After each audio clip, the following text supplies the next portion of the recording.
Good morning, students.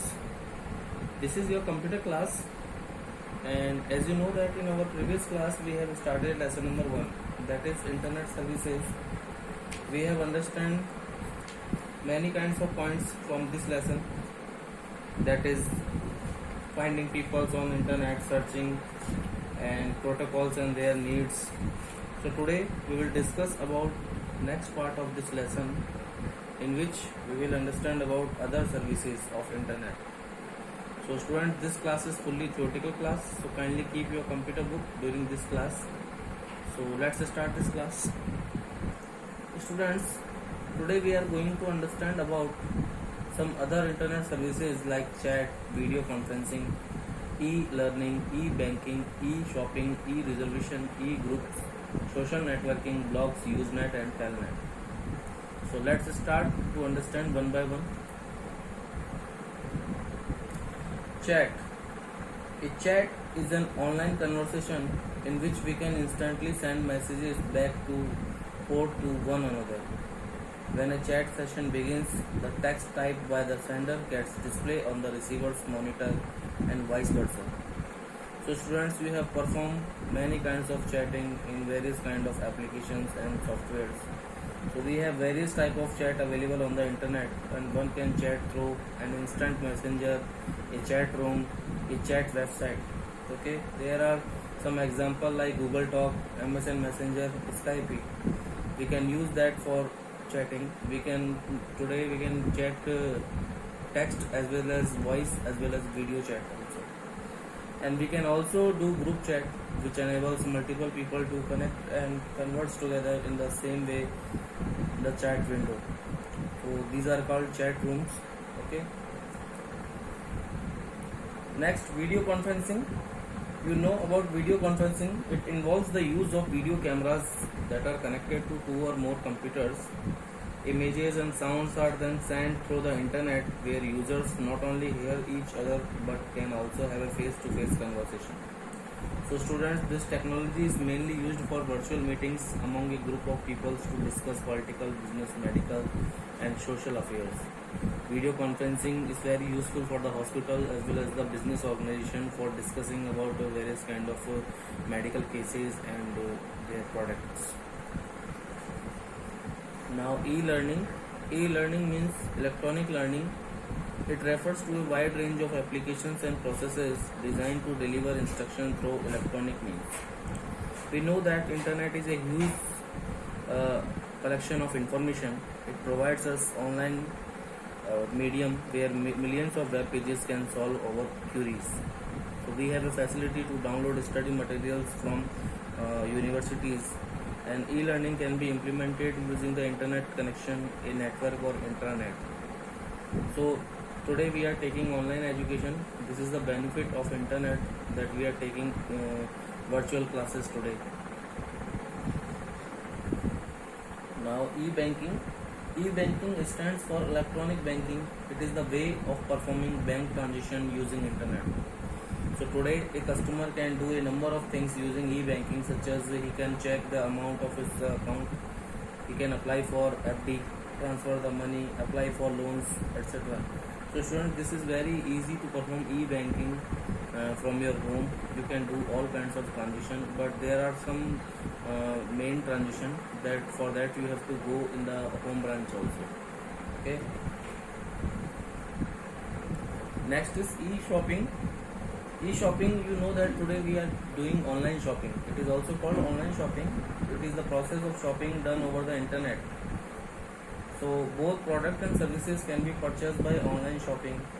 It is the application of e-commerce. You know that e-commerce stands for electronic commerce, where electronic commercial transaction made through the internet. We can buy or sell any kind of product and services electronically in the e-commerce service. Okay. So there are some online shopping sites, you know that Myntra, Amazon, Flipkart, eBay. So these are the portals that are providing e-shopping facilities. With the use of internet, we can use that. Okay. Now, e-reservation. You know that in the modern world, internet is showing its presence everywhere. At bus, train, airlines and hotel reservations are some of our daily life problems. So internet has given admirable solution to them. Using internet, we can not only check the availability of seats in bus, train and aircraft anytime, but can also reserve rooms, meeting halls or tables in restaurants. So you can book any kind of ticket for bus, train, flights, and you can book for room, meeting halls and tables in the restaurants also. So there are some e-reservation portals like www.yatra.com, www.makemytrip.com, www.goivigo.com. So you can use this kind of portal for taking the e-reservation services through the use of internet. E-groups. E-group means electronic groups. It is a virtual meeting place for individuals who can share the same interest. It provides a platform for people to share information on the topic of their interest, message and photo albums. So, using e-groups, we can solve any kind of issues. We can share any kind of ideas with a number of people, and you can also find the solution for them. Okay. We can say that it is a discussion board. So we can start a discussion by posting a message. Okay. So there are some example like groups.yahoo.com. So you can use that facility by using internet. Now social networking. Today we are using social networking sites like Facebook, Instagram. So in the present scenario, to build a good social network, a strong communication between people is required. So social networking is the grouping of individuals into a specific group. For example, you can share any kind of interest, any kind of activity you can post. The social networking websites help people in establishing social relationship and functions like an online community of internet user. So in a social networking website, every user has a profile, which contain information about them. The users can also join communities in these sites. You can create your own page, that is called community. Okay, you can create your own FB page also. So there are some example of social networking sites like Facebook, Twitter, LinkedIn. LinkedIn is a professional network, and Twitter, Facebook, it is a commonly used social networking site. And students, you have to prepare a profile on these sites, and you can make friends, you can chatting them, you can post any activity, any feelings, any idea you can share. Okay, and people are also able to like and comment in all the things. Now blogs. A blog is easy to create websites that allow users to share their thoughts with the world. The word blog comes from web blog because a blog consists of a signed and dated log of individual postings. The topic of the blog can be anything from personal to professional. A blog is what you make of it. So blogging can be an interactive activity. Students, reader can add comments to a blogger's posting. Another person can respond, and a conversation ensures. Okay. So if you want to share any kind of idea, any kind of feelings, then you can write the blog. Okay. So many kinds of people can follow your blogs. Okay. So there are a portal that is www.blogger.com.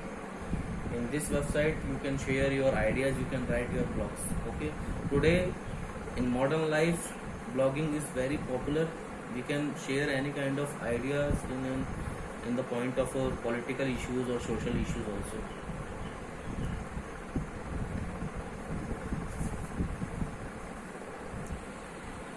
Now news group. Students, a news group is a discussion about a particular subject consisting of notes written to a central internet site and redistributed through Usenet. Usenet we will discuss after this point. So it is a platform where people can exchange information on any topic. Here people from different locations post articles which can be read by the other subscriber of the news group. So it is a platform where people can exchange the information on any topic. So students, this is the news group. Okay, you can share any kind of news. This is the common platform for sharing, for discussing any topic. Usenet. Yes students, Usenet stands for Users Network. It is an internet service that enables its user to join a news group for discussing various topics of their interest. So the commonly discussed topic include science, politics, news, sports, cooking, jokes, space, geography. So the list is endless. These topics can be discussed by IRC. IRC means Internet Relay Chat that allows its user to have conversation on various topics. So that is called Usenet. Now last point, that is Telnet. Telnet stands for Terminal Network, and Telnet is an internet service that is provided to establish a connection between different computers which may be geographically apart. It allows an internet user to log in at the same remote computer and then work on it. So students, suppose a person is having his office in Chandigarh and has to go on a business trip to Bangalore. Then by using Telnet utility, he and she can access all the files residing on their her computer at Chandigarh office. So students, you can access any kind of files from anywhere. If your computer is in your home, then you can access their data from anywhere, okay, by using Telnet facility. That is the called terminal network, which is used to connect two or more computers in a network system. Okay, so you can access any kind of file and data from anywhere if your computer is at your home also. Now homework. So students, kindly read all these explained points from your book. You can also read their advantage and disadvantage also, and try to understand all things, because this is fully theoretical chapter and we can't take so much time for explaining theoretical portion because its class may be bored. So students, you have to read this from your book, and those students have not sent me their work PDF of chapter 1, kindly send it as soon as possible, because I will mention their name and take it seriously. Now I am closing this class. Thanks for taking this class. If you have any doubts, you can ask me anytime. Stay home, stay safe. Students, have a nice day. Thanks.